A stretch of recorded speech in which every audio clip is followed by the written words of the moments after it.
this video, we will learn about data collection and its classification.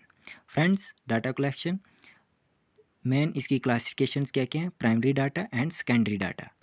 Friends, first of all हम data की definition पढ़ लेते हैं. Data implies the information in the basis of unprocessed form. कोई भी जो unprocessed form में data हो, it can be fact, details or stats gathered by the researchers or any other person for the purpose of reference, reasoning and analysis. कोई भी जो data researchers के through, किसी आदमी के थ्रू इकट्ठा किया जाता है एक रॉ टाइप में, उसे कहा जाता है डाटा. कोई भी जो इन्फॉर्मेशन वो कलेक्ट करता है वो किसी रीज़न के लिए या एनालिसिस के लिए, वो उसे कहते हैं डाटा.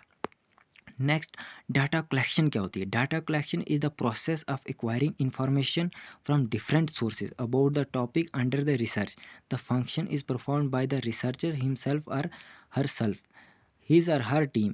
कहते हैं डाटा कलेक्शन वो होता है जो भी डाटा या इन्फॉर्मेशन हम डिफरेंट सोर्सेज से जो इकट्ठा करते हैं किसी टॉपिक पे किसी रिसर्चर्स के थ्रू, वो चाहे खुद के लिए करे या उसकी टीम के लिए, जो है जो भी डाटा कलेक्ट उसको इकट्ठा करता है, जो भी इंफॉर्मेशन इकट्ठी करते हैं उसे कहते हैं data collection. Classification of data. जो क्लासिफिकेशन ऑफ डाटा में आ गया, डाटा कितने टाइप का होता है? दो टाइप का, प्राइमरी डाटा और सेकेंडरी डाटा. प्राइमरी डाटा क्या होता है? Primary data refers to the data collected by the researcher for the very first time from different sources with a particular problem, question or specific purpose in the mind. Primary data क्या होता है? Primary data वो होता है जो भी data directly जो है रिसर्चर्स या कोई भी पर्सन उसको इकट्ठा करता है, डायरेक्ट कांटेक्ट में आके किसी से कोई भी डाटा या इंफॉर्मेशन कलेक्ट करता है, वो हो गया प्राइमरी डाटा. वो किसी सोर्स, जो डायरेक्ट सोर्स से वो करता है, वो प्राइमरी डाटा हो गया. सेकंड नंबर पे आ गया इसकी जो प्राइमरी डाटा की जो कैसे कैसे ये जो है कलेक्ट किया जाता है, थ्रू सर्वे करके, क्वेश्चनरीज करके, एक्सपेरिमेंट करके, डायरेक्ट इंटरव्यूज़ करके, ऑब्जर्वेशंस करके या टेलीफोनिक इंटरव्यू के थ्रू जो भी डाटा हम कलेक्ट करते हैं, ये हो गया प्राइमरी डाटा. सेकंड आ गया secondary data. Secondary data is the data collected by the person, organisation और agency in the past through surveys, experiments or studies for some other purposes but used by the researchers to deal with the problem at hand. Secondary data वो हो गया जो data पहले already किसी ने इकट्ठा किया हो और बाद में उसको दूसरा कोई यूज़ करता है, उसका जो है उसके थ्रू कोई भी जो प्रॉब्लम को जो डील करता है, वो हो गया सेकेंडरी डाटा. और इसके जो क्या क्या सोर्सेज होते हैं, इसका सोर्सेज हो गया, हम अगर कोई डाटा जो है न्यूज़पेपर्स के थ्रू अगर हम कोई भी चीज़ जो है कलेक्ट करते हैं, वो हमारा सेकेंडरी डाटा हो गया. किसी वेबसाइट से हम कोई डाटा लेते हैं या कोई इन्फॉर्मेशन लेते हैं, वो भी हमारा सेकेंडरी डाटा हो गया. गवर्नमेंट पब्लिकेशन जैसे सेंसस या गवर्नमेंट का कोई भी जो है उनने पब्लिक किया है कोई भी डाटा, अगर हम वहाँ से लेते हैं, वो भी हमारा जो है सेकेंडरी डाटा हो गया. उसके बाद रिकॉर्ड्स, किसी भी रिकॉर्ड से हम कोई डाटा लेते हैं, वो भी सेकेंडरी डाटा हो गया. और बुक्स से अगर हम कोई भी चीज़ जो है कॉपी करते हैं, वो भी एक सेकेंडरी डाटा हो गया. नो मेन चीज़ क्या है? Difference between primary data and secondary data. इसका जो मीनिंग क्या है? प्राइमरी डाटा क्या होता है? इम्प्लाइज गैदर क्या है, रिसर्चर्स ने हिज या हर टीम जो भी डायरेक्टली उनने जो भी डाटा कलेक्ट किया होता है, उसे कहा जाता है प्राइमरी डाटा. मीनिंग उसका जो है ये है. और सेकेंडरी डाटा जो किसी के थ्रू या किसी का कॉपी किया गया हो या किसी सोर्स से इकट्ठा किया हो गया, बाद में जो है जो भी डाटा कलेक्ट किया हो गया, वो हो गया सेकेंडरी डाटा. नेचर क्या होता है इस डाटा का?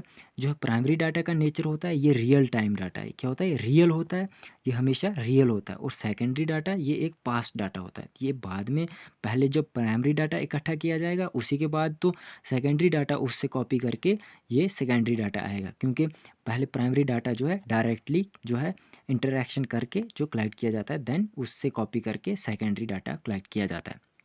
उसके बाद इसकी फॉर्म्स क्या है? जो है प्राइमरी डाटा क्या होता है? वो प्योर और रॉ होता है, ये हमेशा प्योर होता है और रॉ होता है. और जो सेकेंडरी डाटा वो हमेशा रिफाइंड होता है. पहले जो है उसको प्राइमरी क्या करता है? उसको अच्छे से उसकी छानबीन करता है, देन वो उसको रिफाइंड किया गया होता है और फिर वहाँ से जो है सेकेंडरी डाटा उसको कॉपी करता है. नेक्स्ट, उसमें जो कॉस्ट क्या होता है? प्राइमरी डाटा जो हमेशा एक्सपेंसिव होता है, उसमें क्या आते हैं? बहुत सारे खर्चेज आते हैं, बहुत सारे रिसर्चर्स को भेजना पड़ता है इंटरव्यूज़ लेने के लिए. उसके बाद टेलीफोनिक या कोई भी जो काम करना होता है, गवर्नमेंट के भी बहुत सारे, किसी भी ऑर्गेनाइजेशन के बहुत सारे खर्चे आते हैं. लेकिन जो सेकेंडरी डाटा ये हमेशा इकोनॉमिकल होता है, ये बहुत कम कॉस्ट में पड़ता है, क्योंकि इसमें हमें किसी की ज़्यादा जो है एम्प्लॉयज़ की ज़्यादा ज़रूरत नहीं होता है। ये हम जो है उसके थ्रू से प्राइमरी डाटा के थ्रू जो है कलेक्ट कर सकते हैं, किसी भी वेबसाइट से या किसी भी न्यूज़पेपर या गवर्नमेंटल जो भी डॉक्यूमेंट होगा उससे हम कॉपी कर सकते हैं। उसके बाद सोर्स क्या होता है? सोर्स इसका जो प्राइमरी डाटा का होता है वो हम सर्वे करते हैं। उसके बाद कोई भी एक्सपेरिमेंट होता है, कोई भी इंटरव्यूज़ होते हैं, ऑब्जर्वेशंस होते हैं, क्वेश्चनरीज होते हैं, उसके थ्रू ये डाटा कलेक्ट होता है। लेकिन जो सेकेंडरी डाटा है वो हमेशा बुक्स के थ्रू होता है, जर्नल्स के थ्रू, न्यूज़पेपर्स के थ्रू, इंटरनल रिकॉर्ड्स के थ्रू, गवर्नमेंटल पब्लिकेशंस या वेबसाइट्स के थ्रू कलेक्ट होता है। उसके बाद एक्यूरेसी और रियलिटी क्या होती है, कितना रियल होता है जो डाटा है। ये जो प्राइमरी डाटा होता है वो बहुत रियल, बहुत ज़्यादा होता है as compared to secondary data. Secondary data जो है वो कम चांसेस होते हैं इसको रियल होने, क्योंकि जो ये डिपेंडेंट किस पे होता है, प्राइमरी डाटा पे, और इसका जो है बहुत कम चांस होता है। अगर प्राइमरी डाटा जो है अगर उसमें कोई फॉल्ट है तो डेफिनेटली सेकेंडरी डाटा में भी फॉल्ट होगा। उसके बाद इंफॉर्मेशन क्या होती है, जो प्राइमरी डाटा की इंफॉर्मेशन होती है वो फर्स्ट हैंड होती है। हम जो है डायरेक्टली जो कांटेक्ट करके उसको जो है फर्स्ट हैंड उसे कहा जाता है, डायरेक्टली कांटेक्ट करके जो इंफॉर्मेशन हम कलेक्ट करते हैं। लेकिन सेकेंडरी जो होती है ये हमेशा सेकंड हैंड इंफॉर्मेशन होती है, क्योंकि जो है पहले जो है डायरेक्टली प्राइमरी जो है कलेक्ट करता है, देन उसके बाद जो है ये सेकंड हैंड बन जाता है सेकेंडरी डाटा। नेक्स्ट उसके बाद आ गया इनका प्रोसेस क्या होता है। ये जो प्राइमरी डाटा होता है ये हमेशा टाइम कंज्यूमिंग होता है, ये बहुत टाइम कंज्यूम करता है, क्योंकि कोई भी रिसर्च करनी हो तो काफ़ी टाइम लगता है इसकी रिसर्च करने में। लेकिन जो सेकेंडरी डाटा ये बहुत क्विक होता है और इजी होता है, क्योंकि जो है हमेशा अगर किसी वेबसाइट से हम कलेक्ट करते हैं तो हम सीधा कॉपी करके इसको जो है पेस्ट कर देंगे, तो बहुत ईजी होता है। लेकिन प्राइमरी डाटा हमें एक एक घर में या एक एक जिस जो इन्फॉर्मेशन कलेक्ट करनी थी एक एक इंडिविजुअल से मिलकर फिर ही हमें प्राइमरी डाटा मिलता है। देन उसके बाद कलेक्टर एंड यूज़र जो है ये क्या होता है, सेम पर्सन होता है, लेकिन इसमें जो है डिफरेंट पर्सन्स होते हैं, जो कलेक्ट करने वाले होते हैं और यूज़ करने वाले होते हैं। इसमें जो है एक जैसे इंसान होते हैं, लेकिन इसमें अलग अलग इंसान होते हैं सेकेंडरी डाटा में। उसके बाद facts and figures, fact and figures में क्या होता है, ये freshly collected from the project. ये क्या होता है, फ्रेशली कलेक्ट किया गया होता है किसी भी प्रोजेक्ट से।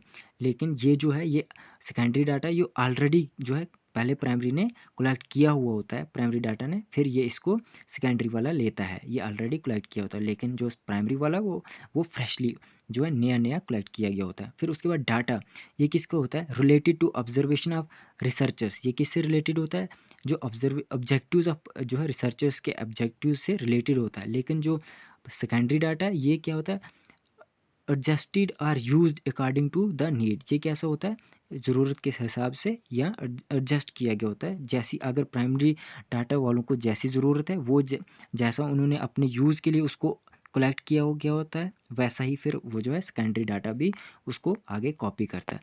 ये थे जो है डिफरेंसेस और जो भी डेफिनेशन थी प्राइमरी डाटा और सेकेंडरी डाटा की। अगर आपको हमारा कंटेंट अच्छा लगा तो हमारे वीडियो को लाइक करें, शेयर करें, हमारे चैनल को सब्सक्राइब करें। Your one simple click keeps us motivated. Thanks for watching. Let's crack it.